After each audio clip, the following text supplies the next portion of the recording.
Welcome to the tips and tricks video on how to use voice typing in Google Docs. These features help support all learners through universal education and as a Tier 1 support in the Florida's multi-tier systems of supports.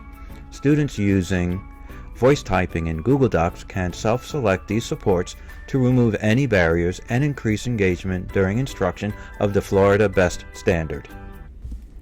Voice typing is using a microphone and having the virtual interpreter type for you. You can also type punctuation via your voice. Let's go ahead and set up voice typing to make sure you have a working microphone. Open your Google document. On the top ribbon, click Tools, then click Voice Typing. Click on the microphone icon to start voice typing. If a pop-up window appears asking you to allow the page to use your microphone, click Allow.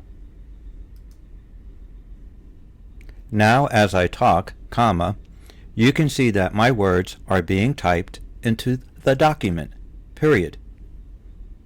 Click the voice typing icon to stop the voice typing. On behalf of our Technology and Learning Connections team, I would like to say thank you for joining us today. Please keep an eye on our website for additional videos and support.